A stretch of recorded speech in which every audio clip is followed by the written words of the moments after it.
I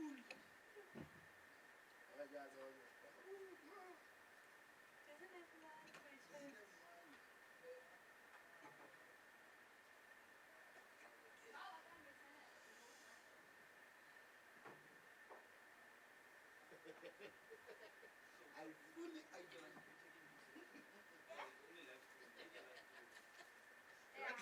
What are going to do? I don't know. I don't know. What are going to do?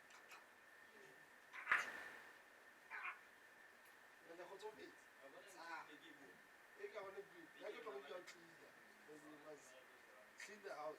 What a fee. Why did you do this side?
Is the person coming in?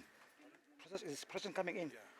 Okay, ladies and gentlemen, may I request that you rise while the procession enters the auditorium?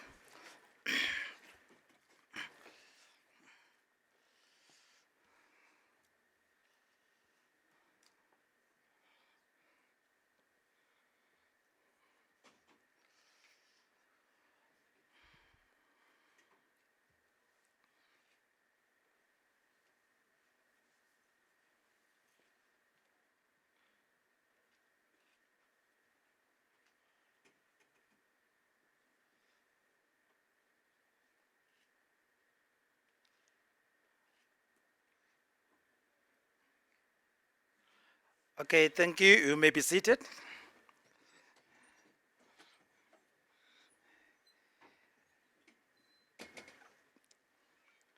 Before we officially open the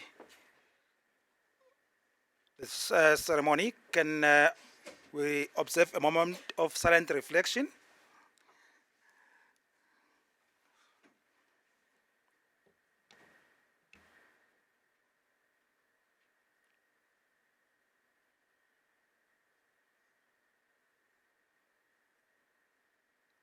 Thank you. Before I call upon the VC to welcome you all, I would like to make one important announcement. This occasion is streamed live, so you are not only the people in this auditorium, there are other people looking at what we are doing here. So I hope we'll keep the ceremony as professional as possible.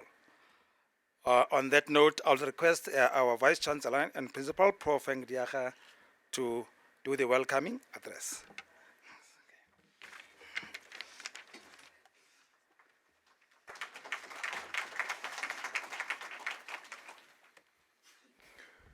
Good evening, ladies and gentlemen.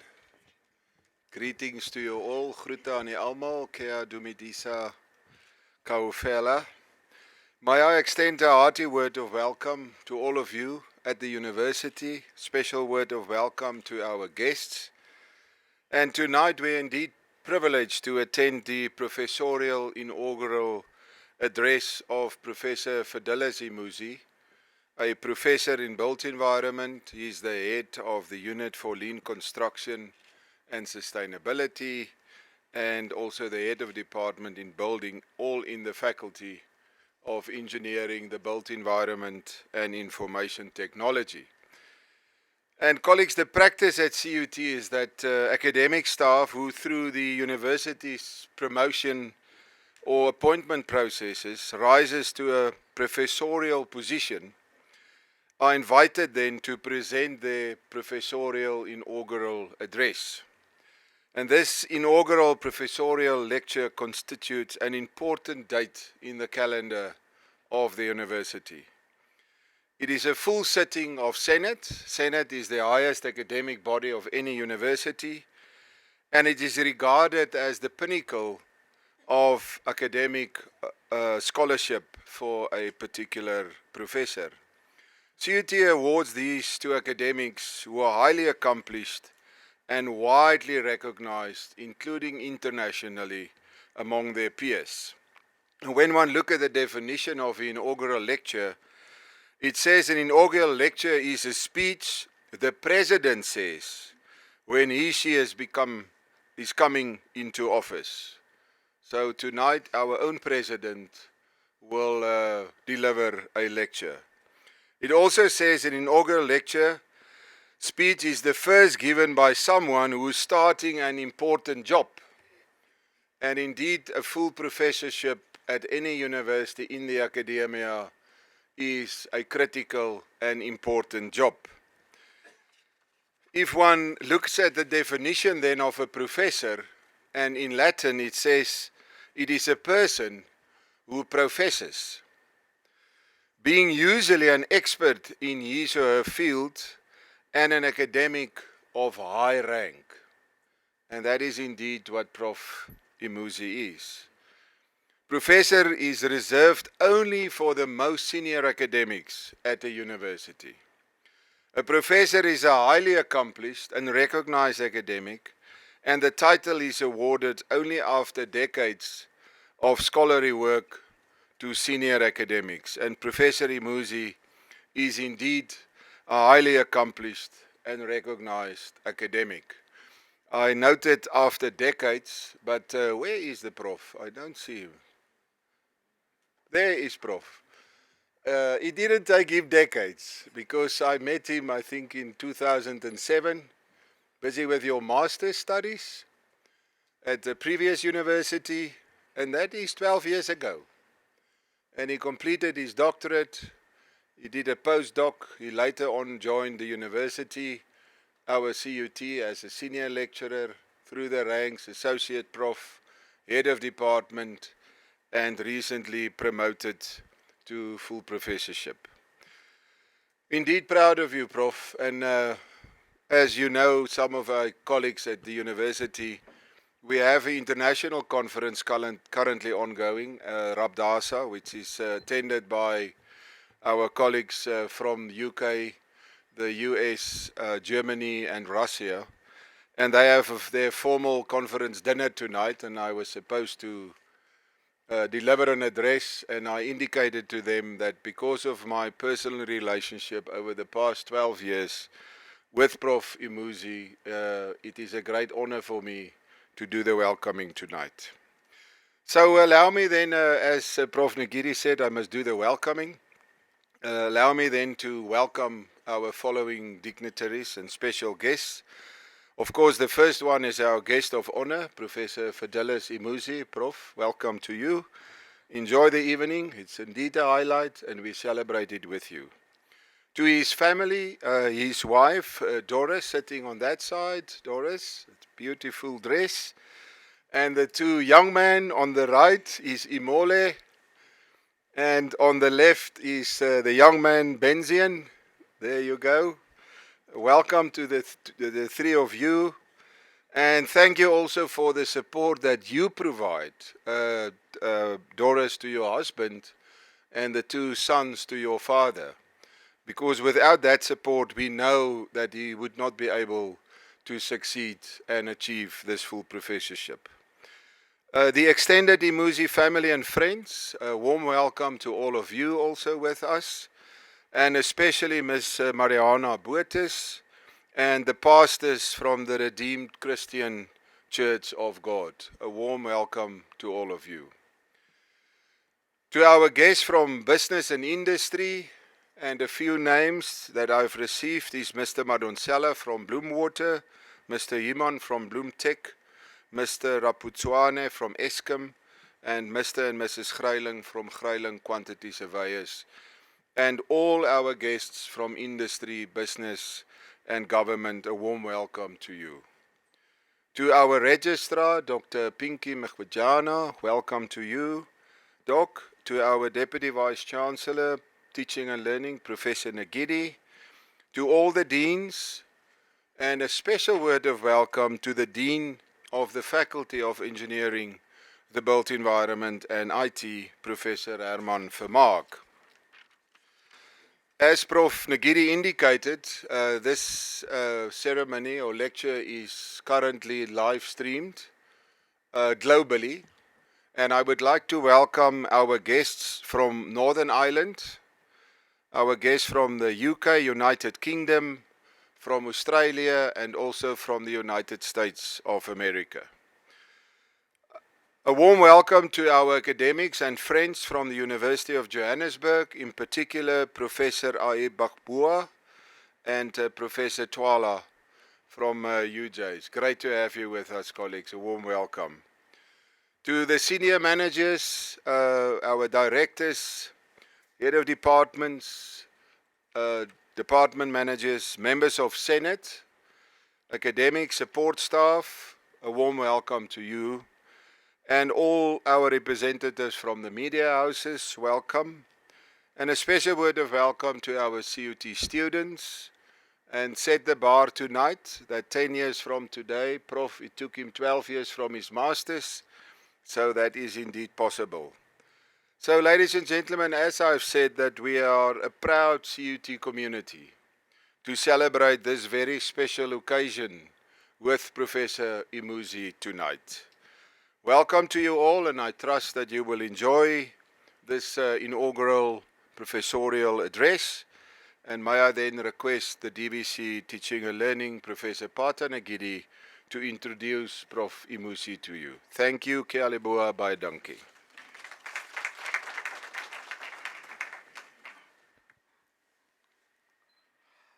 Thanks, Vesim. Our honored guest, as the VC has indicated, Professor Emuze is a full professor, head of Department of Built Environment in the Faculty of Built Environment, so part of Engineering, Built Environment, and Information Technology, as well as the head of the Unit for Lean Construction and Sustainability at the Central University of Technology, Free State. His research focus is in the area of construction management, which includes control of both the projects and business aspects of construction. Within construction management research, he has continued to address lean construction with a particular focus on project delivery, construction health and safety, supply chain management, sustainability, and research methodology. All his thinking is about how to improve and transform practice so that problems such as rework, accidents that include injuries and fatalities, time overruns, cost overruns, and low productivity are eliminated in construction. His research focus is influenced by his lived experience on construction sites, both in Nigeria and in South Africa. His full-time construction industry work engagement ended in 2009, in time for him to graduate with a Master of Science degree and awarded the Master of Science Built Environment Excellence Award for Best Overall Performance in Construction Management Studies in 2010.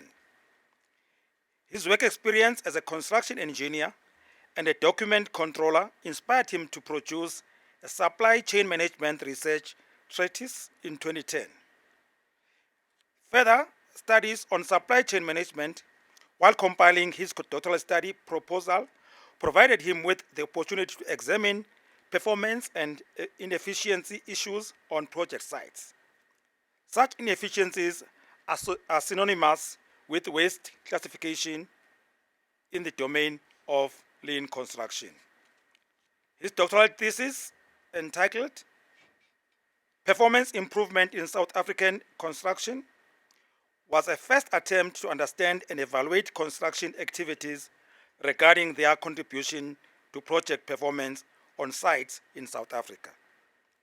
While his Master of Science study produced one peer-reviewed conference paper and one journal article,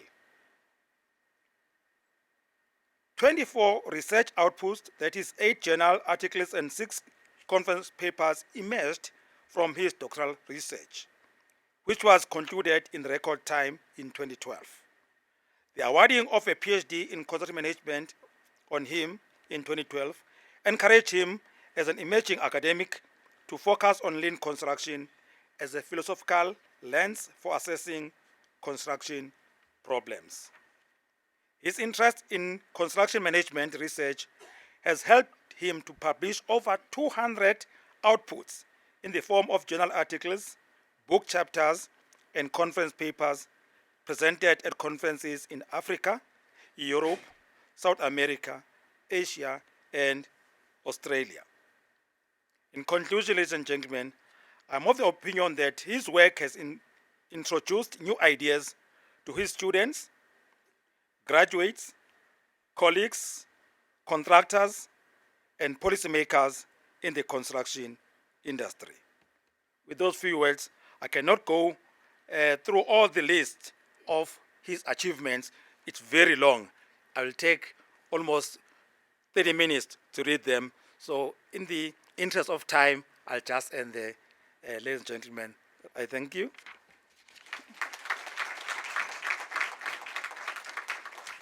On that note, I would like to request Professor Emuze to come and address us. Thank you.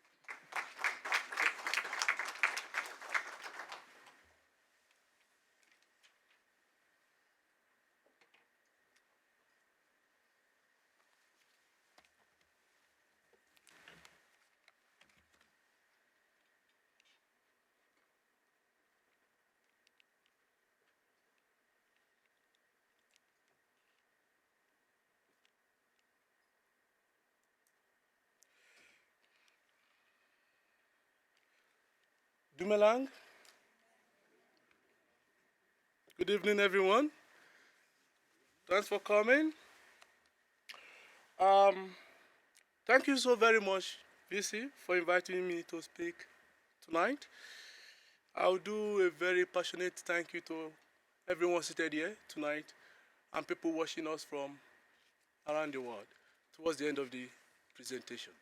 In the interest of time, I'm going to start running because the program I've demanded that I should run. I've got 53 slides and I'm supposed to do it in 30 minutes. Okay. This is going to be the layout as I try to on this pointer again of the presentation. I will not repeat what the DVC Professor Ngidi have said about myself. I will quickly talk about who are the peak, who are the people in construction, why should we focus on them at all, why should we bother about them, and what is their plight. Then, of course, the panacea that I'm proposing and I've written about, which is respect for persons. I will talk about the origin and the particular aspect of it, which if we do really apply it, both at the business and project aspect of construction, it will make a difference. Then I'll begin to round up gradually. But before I round up, please, I'm going to do some dancing. That's why you see those dancing there. So you must allow me to entertain so that there will be something different between inaugural address of 2018 and 2019. Professor Zanzi know what I mean. So,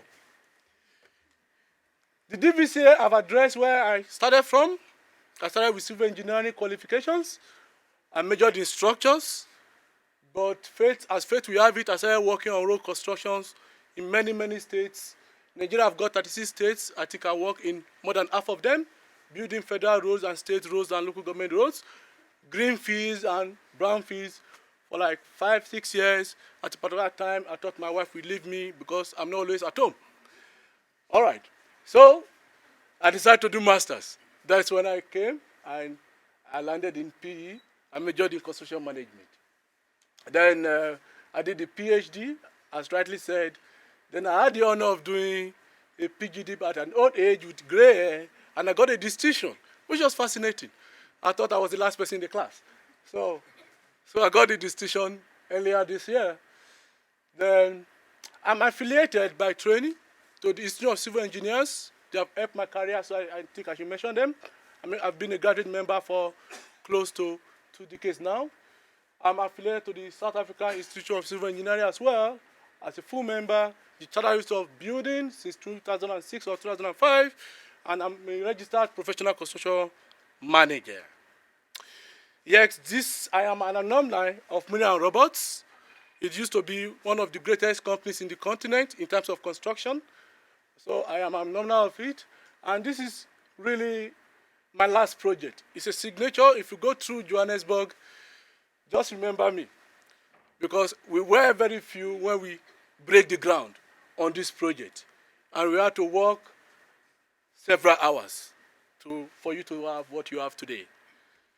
So my research career has spanned 11 years. Supply management, as Prof have mentioned, sustainability, because if you are not really thinking about how to preserve the planet, then you need to re-examine what you are doing. Then people has always been part of what I do, essentially why we are talking about people today. So people is at the heart of what lean construction represents.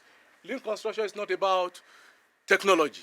It's about people, how people can make changes to our world. Of course, I've been addressing health and safety for personal reasons, which I'll mention along the line. And you will see from this diagram that majority of what I've been doing, close to 70%, has to do with people one way or the other. So because of that, I've produced edited books, 3 of them, Value and Waste in Lean Construction, which is selling all over the world quite well. The data there are for 2018, not this year. Valuing People in Construction for last year. And this one was recently released 2 weeks ago. Construction and Safety in Developing Countries. All the books are to make contributions where people have not thought about before. We want to close the gap. So what inspired me to do what I do is very simple. When you answer the clarion call, that is myself in 2002. When you answer the clarion call, you are taught that doing public good is of greater value than personal things that you have to run. And the Bible also emphasized that in Ephesians 2:10, that we are after all works of God and we have to perpetrate good works.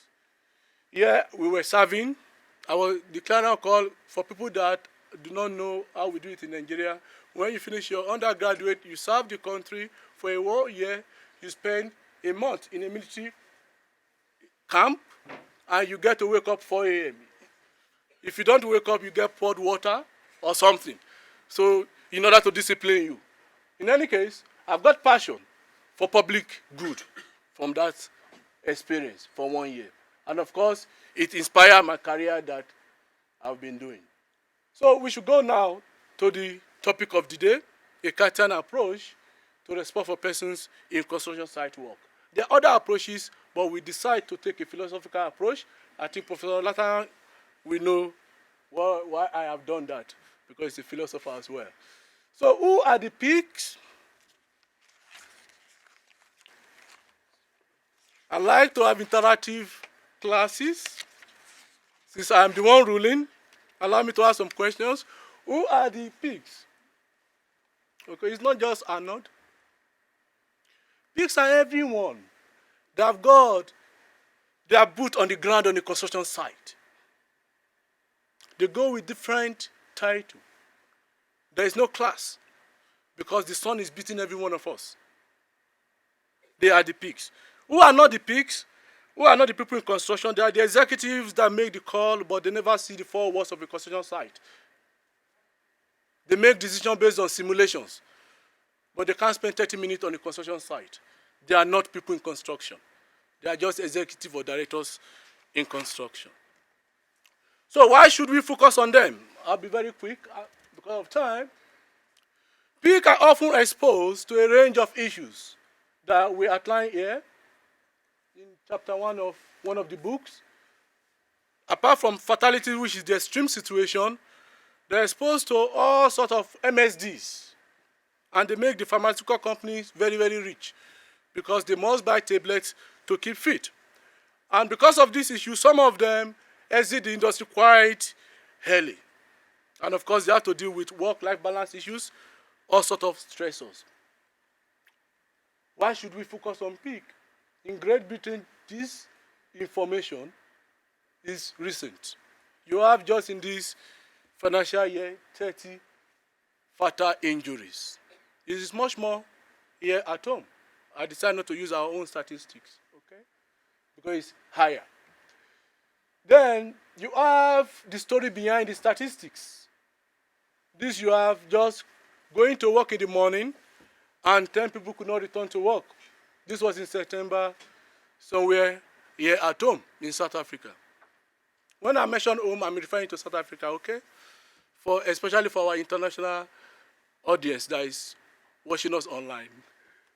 So people are exposed to various forms of harm. They're exposed to a various form of harm. Some are expected, some are not expected. This diagram is from that chapter in my book. And for some of us that like soccer, like my boys, they like to tell me who is playing the EPL, Italian League and all that. We enjoy the big stadium. When we travel for conferences, at times we can go to some stadiums. But we don't think about the people that actually work to build those edifices. Okay? The Qatar that is coming, we see the problem that people in construction are facing just to produce what is there. We are not done. This is from October in Istanbul. And Dr. OK is here. He went to Turkey recently. You pass through those beautiful airports. You don't know the human cost to produce those airports. Okay? Some of them say that dangerous on the roof because fallout height is one of the highest cause of fatalities in construction. Crushed to death. When someone was killed or injured, supervisors will promise to retrain, but it never happens, obviously because of money. When they down tools, then they risk losing their job. In a nutshell, ladies and gentlemen, my colleagues and VC, peak, there's no respect for people in construction. That is the grim reality. So, the concept of respect for people can assist us. It's a model in one of my book. Respect for person is a part of the categorical imperative. It's a formula propounded by Immanuel Kant. In terms of peak, we must treat them with human dignity, respect, authentic care, and justice. All these must foster their development. Inhuman treatment of peak is unethical and counterproductive. The guy that propounded RFP is a church person like myself and like many of us. He's not an atheist. And he's the author of The Enlightenment. Tonight, our focus is on 1 and 2. We have 3 categorical imperatives, but I will highlight issues, how it relates to construction in the universal law and treating people as ends, not as a means to an end, because people are ends themselves. Are we together? Everywhere is quiet. All right. In terms of the moral law, an individual is only of incomparable worth insofar as he has within himself something of unique worth. There's something that is unique in him. And what is that is unique and irreplaceable in a person? Whether he's working in a trade, or working as a professional on a construction site. It is morality. Morality in terms of what you want to be done to yourself is what you must do to that person. Then RFP is applicable in construction for the following reasons. For people that might be thinking, people are respected because of the humanity in them, not where they come from. The plight of migrant workers in the Gulf, nobody's talking about it, because most of the workers in the Gulf, in construction, either in Qatar, etc., are migrant workers from Asian countries. A human being is equal to an irreplaceable person with a unique role within a complex relations in a project. So RFP demands the integration of thoughts, feeling, and knowledge in this project network. It helps us to imbibe that notion that we must care and show concern for everyone involved in project delivery. So when pick themselves, so I'm not just blaming the management, pick themselves are responsible for some of the things that happen to them, are reckless with lack of PPE or wrong use of PPE is futility of immoral action. If you look at this diagram, so this John Doe is wearing, what is he wearing? A hard hat, which is compulsory in the construction site. But the purpose of a hard hat is defeated.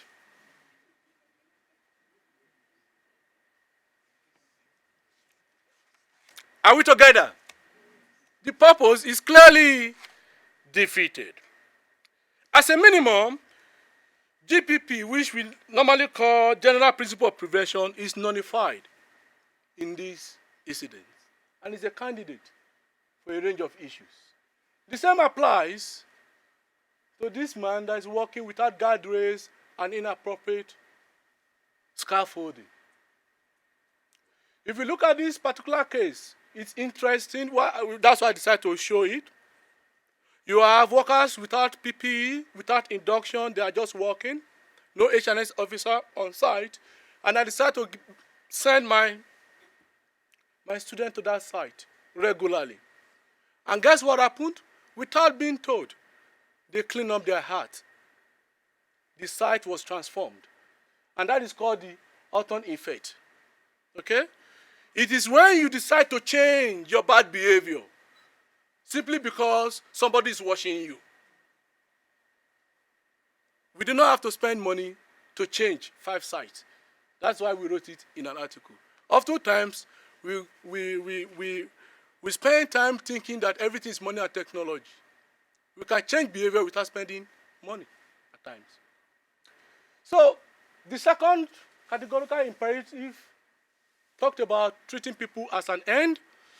This formulation can be restated as, Professor Lata, you can snap it, because I've changed it now from the original. Always treat the humanity in a construction worker as an end and never as a means to an end. It implies that the concept of decent work or meaningful work must apply.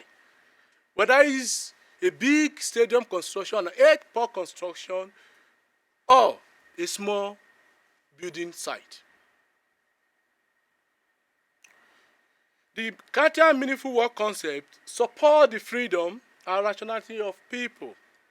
Work that reduces liberty or undermines rationality is immoral. Meaningful work in this context provides a decent salary adequate to exercise liberty. I'm running too fast. It provides for the well-being of workers and does not interfere with the moral growth of anyone, simply because they are engaged in construction or any other vocation. And this concept is interlinked with a range of sustainable development goals. And I've highlighted them, go 3, 8, until we get to 11. So in treating people as an end, we need to understand that we need not only to know persons possess some rights, and that to respect a person is to respect those rights, whatever right it is. In the context of this presentation, we are focusing on the right to life. Why? Because in that Turkish example, you have professionals saying accident is normal in construction. But it is not normal because there's no such thing as accident. Accident is simply management failure. Somebody failed to do something. That is why the event occur. Then treating people as an end as well is influenced by our bonus philosophy. If you look at this cartoon, hey, these two Brazilians says extremely toxic and hazardous. So why are we not using a safer one? The response, you better keep your mouth shut if you want to keep your bonus. Okay? So focusing on bonus at the expense of life is equivalent to when employers are using people in construction as means, not as ends. In this article that we published this year, we emphasize using the South African examples, two case examples, that working conditions perpetuate lack of respect for people in construction. Management roles and behavior, and of course the roles and behavior of workers as well, that's why I said I'm not exonerating them, contribute to the lack of respect for people in construction. It leads to poor working conditions on construction site. Together, they lead to unsafe construction site. And if site is not safe, how do we attract our young ones to construction? Then, of course, accident, low productivity, etc. So the question is, what will it take to ensure that construction workers enjoy rights to life? That means zero harm, no harm, by being involved in the industry. I neglect to mention that as part of my experience, I saw many accidents. Of course, I never saw fatality. Even on that project in Alton, we witnessed accidents, serious accidents. So this is a reality. So the answer to this question requires us to apply respect for persons' moral convictions. It requires us to embrace the concept of decent work and, of course, treating people as ends. So in these single-authored papers, I've tried to outline the fact that I am not just talking about managers doing things. Pick themselves contribute to what is happening. But if we begin to treat them as ends, then we'll be able to reverse a drift to failure. Because when drift to failure occurs, you have an accident, and you have fatalities, and you have many disorders. You have people exiting the industry quite early. Are we still together? We are getting to the end now. So, there are applications for RFP. It serves the interest of both employers and employees if it's applied appropriately. And it also underpins how we must organize and control the nature of construction anywhere we are constructing. It influences multiple SDGs. For example, SDG 3 talked about good health and well-being for everyone. Okay? Then, the current imperatives have positive contributions to make in an industry where injuries and fatalities, like I showed earlier on why we need to focus upon them, go hand in hand with quest for profit. And construction industry has the lowest entry barrier. So everyone can come. You can incorporate a company without the requisite skills or resources and put people at arm's way. Then, RFP insists on morality and a reorientation of management in construction regarding focus on the bottom line. It requires us to promote meaningful work, which is defined through safe work site, healthy work site, and zero harm. People must be allowed to do work that is worth doing. If you know you can't do that work yourself, you must get a robot to do it. That's just the truth. You must treat people as end, not as a means to an end. It requires the following actions. They are not exhaustive. It will help us to enhance the health and safety of people, and it will help us to make a moral sense of the notion of brother's keeper and ethical reasoning wherever we are working, either in the southern hemisphere or in the northern hemisphere. And it will help us not to ever dilute morality with economic gains. Because oftentimes when we are writing proposals or we are building, we are thinking of delivery on time. Delivery, want to go to the market, but you ask people to work 60 hours in a week without thinking about the impact on their work-life balance. Then it helps us to improve the working conditions of people in construction. It also requires the industry worldwide to do away with the violations of the right to life.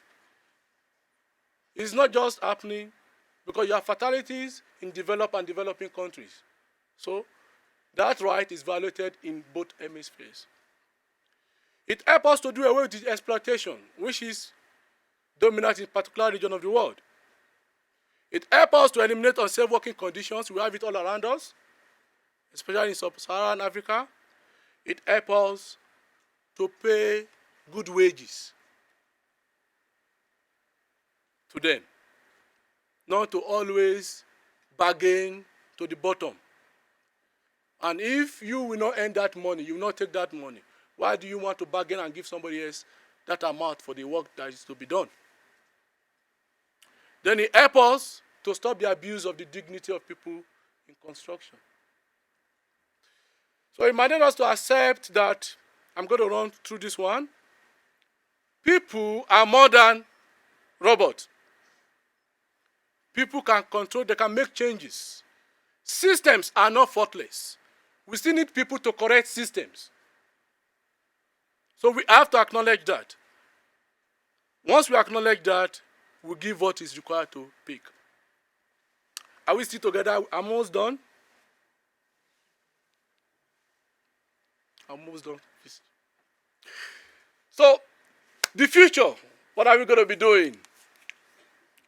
Is the era of Fourth Industrial Revolution and all that. So now we must find a new approach to using technology. This Swiss journal asked me to edit emerging technology in construction and safety. And within a couple of weeks, we have this amount of download for you to see how important it is. But while editing that particular volume, we could not find a technology that speaks to what I've been saying. Some people create technology for the sake of money or the benefit. You're welcome from the CIDB, Pretoria.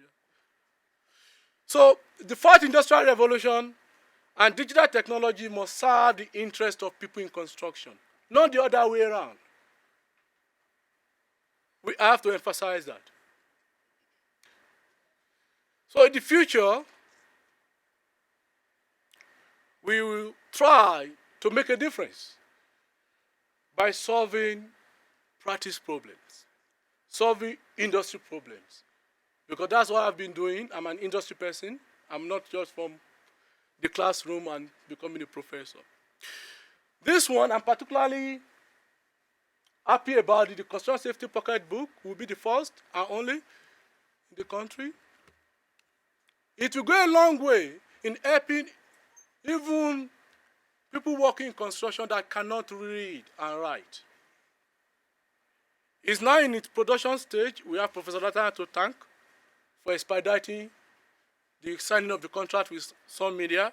We intend to translate it to the 11 South African languages. We are starting with Afrikaans, Sotho, etc. in the first part of 2020. And we have an app for it. Because if I say, I'll be talking about people in construction, I care about them.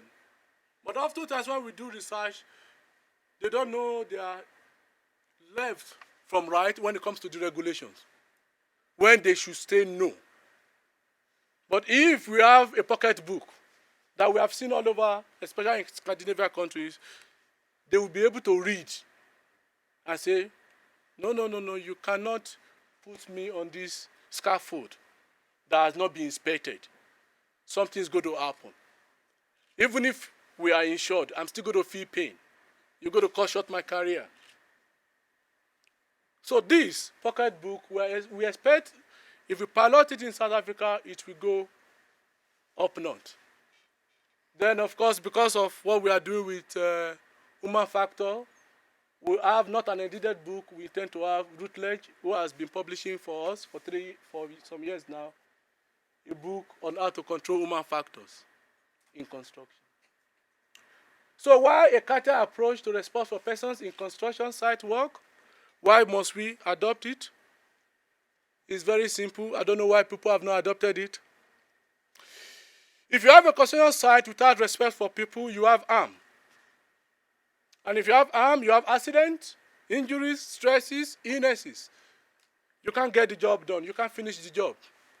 And in construction, for you to make it, you have to manage the project aspect and the business aspect interchangeably.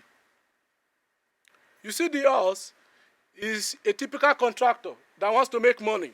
He's an emerging contractor. He's incorporated his firm. He's gotten a job from somewhere. He's doing all he can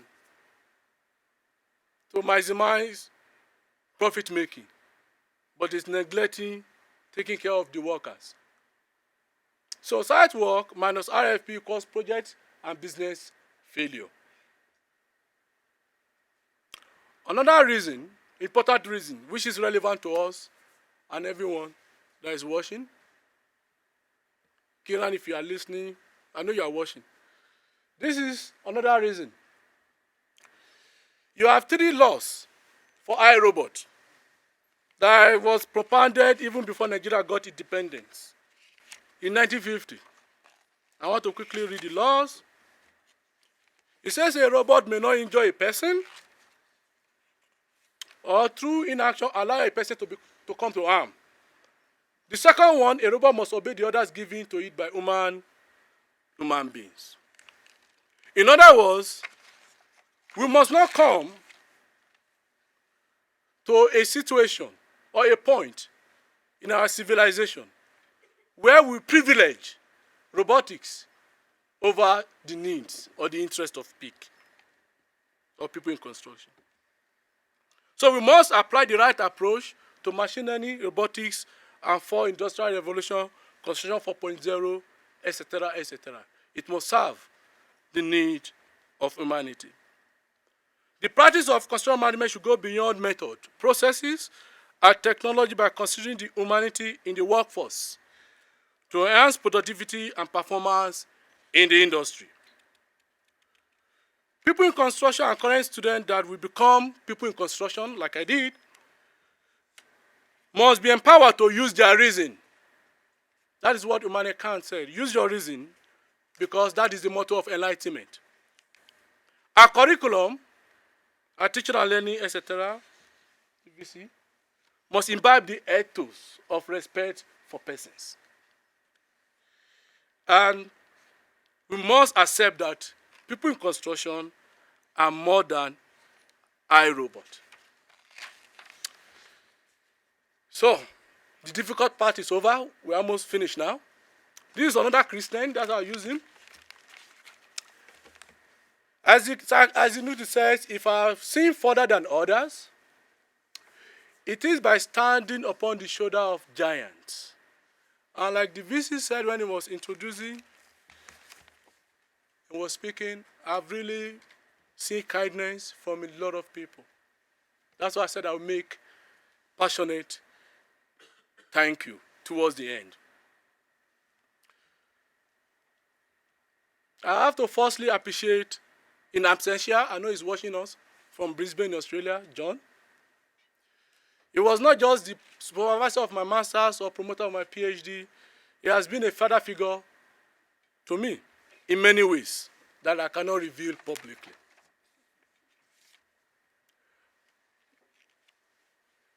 Lindy over there is smiling because when John met her somewhere in a conference, so you are with my son. So I call him my father and he calls me his son. Between us, we have had many things to show for the relationship. We had books, articles, conferences, co-supervision, etc. And now we have grown older. If you look at the picture, this one, we were young. Now both of us have got gray hair. We are now receiving award from paper written by our student. This was in England in September. So I need to acknowledge Professor John Smallwood in absentia. Then I need to acknowledge my colleagues. I cannot mention names because of our time. In ARCOM, in IGSC, CIB, EPPM, ASOXA, SEEDS, AKOSH, CIDB. Thank you for coming all the way from Pretoria. Thank you very much. And of course the SSCPMC. They've played strong role in encouraging us. Especially I must mention the CIDB. We have few products that the CIDB mentored when we were doing PhD. And today we are professors. Then I have to also thank them. I will not mention their names, but I'll mention the name of one person because I'm exceptionally proud of him, that I could make it eventually. I have to acknowledge my M&D graduate, the masters, the doctorate, and the postdoc that have assisted me, all these articles. The unsung heroes are the BSc honors students as well, and BTech that have produced treatises from CUT, and we have written articles from their treatises at the BTech level. And I must acknowledge that, where is he now? Ntate Moyani, on the 13th of December, we transform his name eventually to Dr. Moyani. So we joined the statistics. So, thank you to them as well. Then I've come to where it all began, at NMMU. I don't know if Mariana is here now. She had flight delay. Okay. In absentia, I'm still going to mention why she's my guest of honor. She was more than, she did all a mother could do for myself. A mother will feed, she fed me. A mother will clothe, she clothed me. A mother will advise, she advised me. She even tell me I need to change my shoes, and she will bring the shoes, the new shoes. So she has been a mother to myself for the past 11 years. That's why she must get of honor. She left PE very early this morning, but of course, Bloom 14 flight were delayed. But she arrived now. Okay. So I must acknowledge the support I've received from Mariana. And of course, everybody that was at NMMU, including somebody that I will mention very shortly. And I think I need to mention it because you forgot. Let me go back.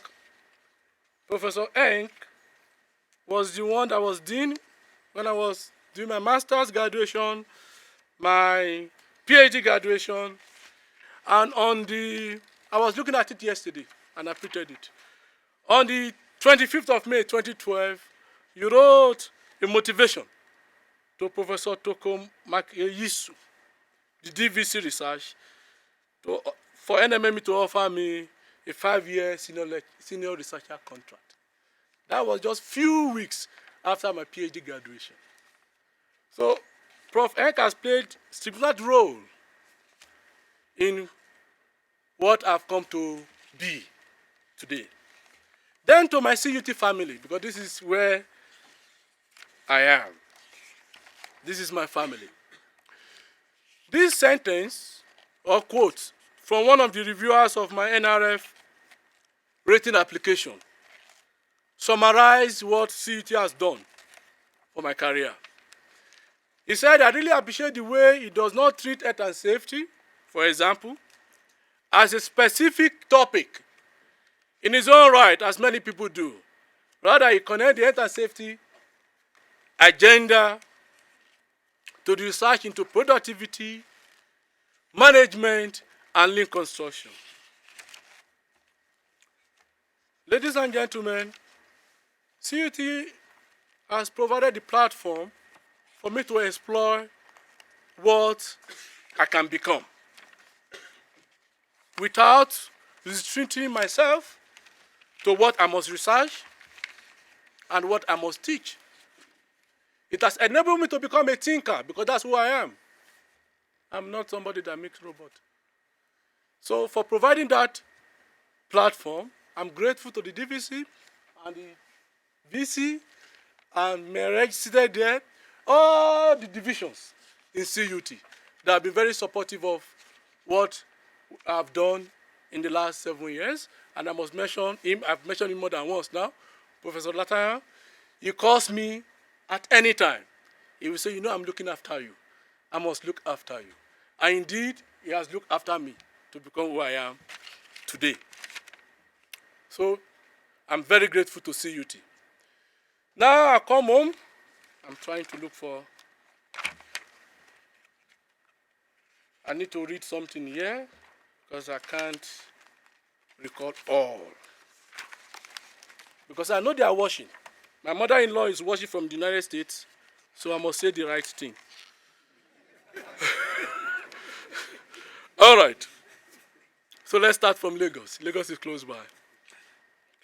Thank you to my family, everyone at home in Lagos, my mom that is watching right now, Deaconess Emuze, all my siblings, I don't want to mention them, where they are scattered, and my in-laws in Lagos as well, and my in-laws in the United States, especially my mother-in-law that was very, very supportive of us coming and of course staying here, and she put it in action by visiting us and staying with us to ensure that we make this place home.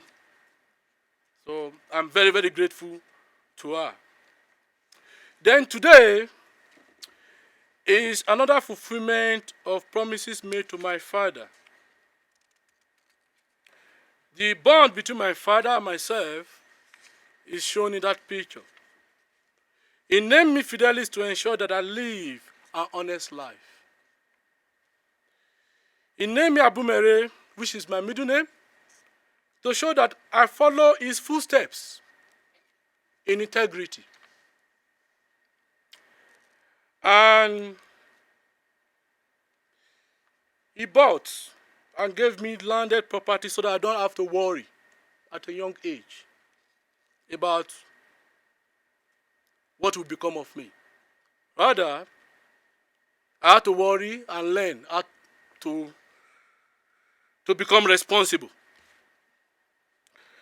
I am wearing white today, not because of any other person, and the boys are wearing it, but in honor of my father.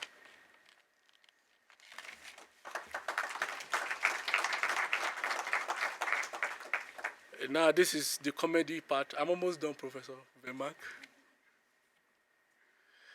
Ben Zion asked me a question early part of the year. He said, who are you working for?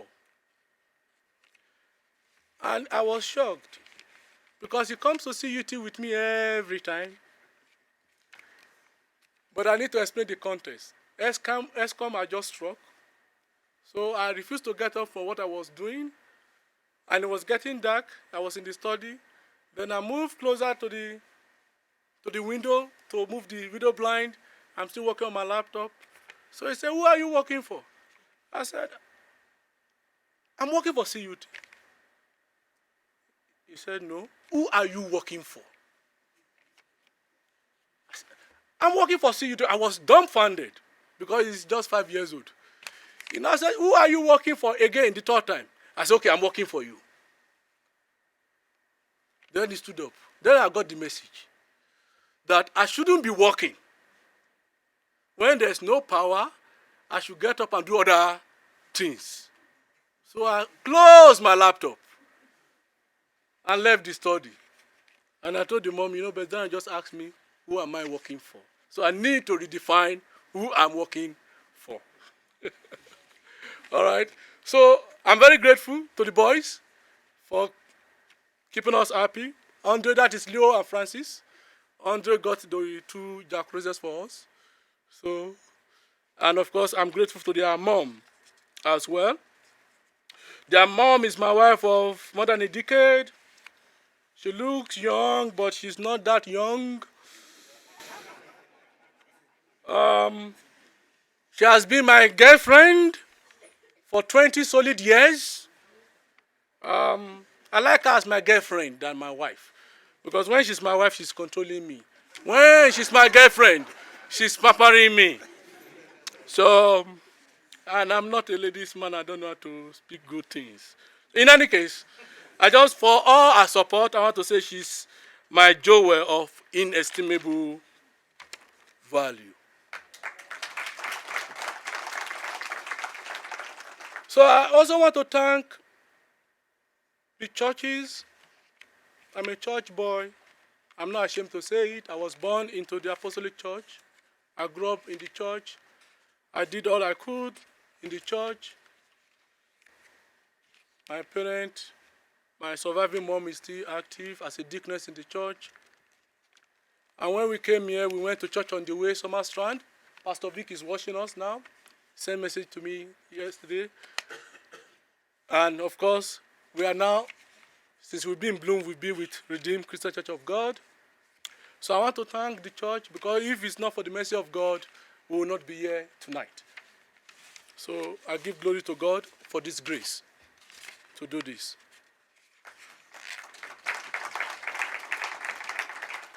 I think this is the only place I want to outclass Professor Zanzi. I only need few minutes to do this. I'm going to remove my cap. Outspoken. Generally, my classes, they are interactive. So the interactive aspects, I want to do it myself tonight. So I'm going to, if you have seen DSTV, that's African Magic, isn't it? So I am from the land of the African Magic. So I want to appreciate everyone that is here present and everyone watching. Most importantly, I want to appreciate God. With few steps, Imole have told me he's not going to help me. So I'm only counting on Benzion to come and help me tonight.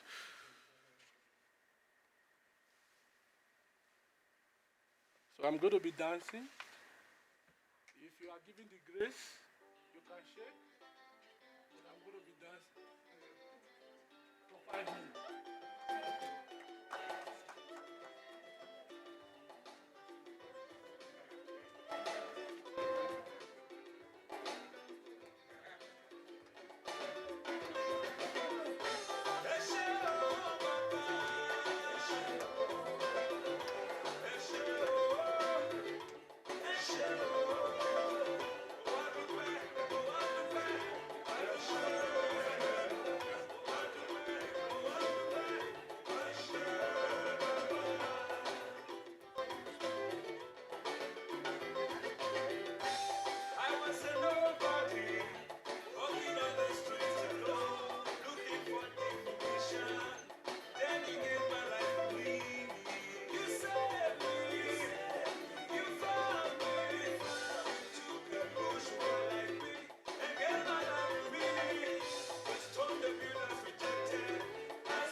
So finally, together, let us leave a legacy of critical thinkers, problem solvers, safe and healthy people in construction. Let us all leave a legacy of a rich society. For me personally, because God has been good to me, I shall be a voice of people in construction, a voice for people that are less mentioned. I shall continue to profess, because that's what the professor does, that which enhances the health, safety, and well-being of people in construction. Kialebua. Thank you.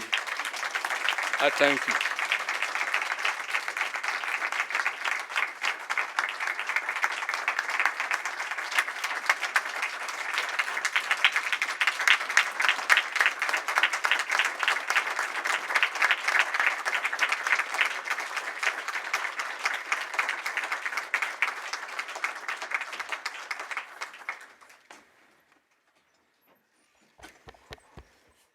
Wow.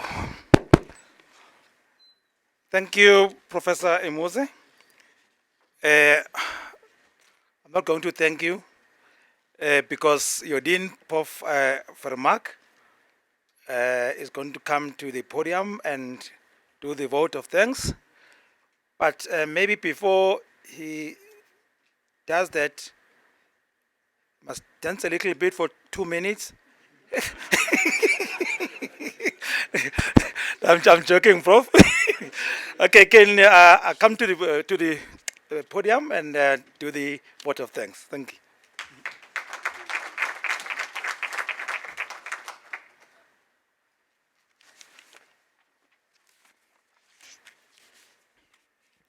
Good evening, ladies and gentlemen. I want to first thank Prof Ngidi for officiating over this address tonight. But before I want to start with the vote of thanks, I want to first call back Prof Emuze to just come here back to me, please.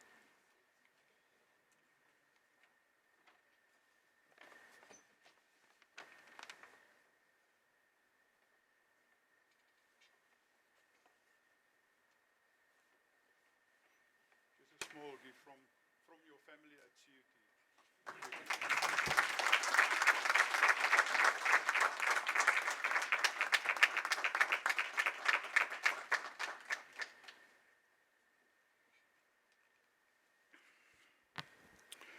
Ladies and gentlemen, I'm delighted to be part of this occasion this evening and being asked to do the vote of thanks.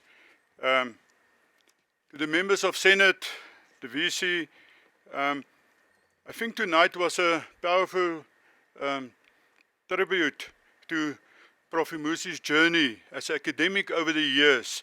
And I would like to commend him for his insightful and thought-provoking presentation tonight. Thinking about the respect for people. And then when you come here, you think it's built environment, but I think we have get a lesson of life as well tonight. Thank you very much for that, Prof Emuze.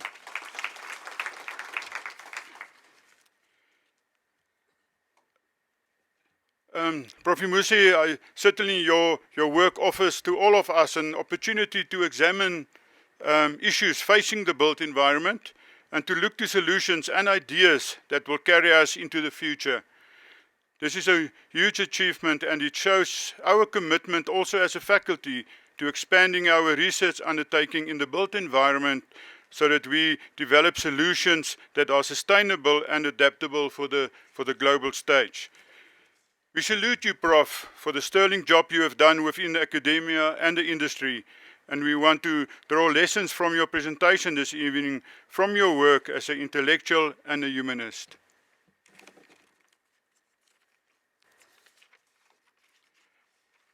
As I close, because it's not me giving the speech was giving the address. In close, I want to acknowledge our VC, Prof De Jager, who the university depends on for his leadership to guide and direct the university to move in the right direction. Thank you, VC, for being a great host this evening. To our executives and all members of Senate who continue to play a critical role in shaping the length and depth of our academic programs and research. And then to the family members, partners, friends, we value your presence and support this evening with this event. Thank you for creating time to be with us this evening. It shows you really care about this university which Prof Emuze belongs to. Last but not least, I wish to convey my appreciation to the Office of the Registrar, as well as Communications and Marketing team for organizing this function this evening. And then to all our guests that are here tonight, after this, refreshments will be served there in the foyer of the ZR Mabane building. For the ones that do not know, if you go out here on your right hand side, the building there. And then with the permission of the Deputy Chairperson of the Senate, I will request the audience now to rise as a procession leave the hall. Thank you very much.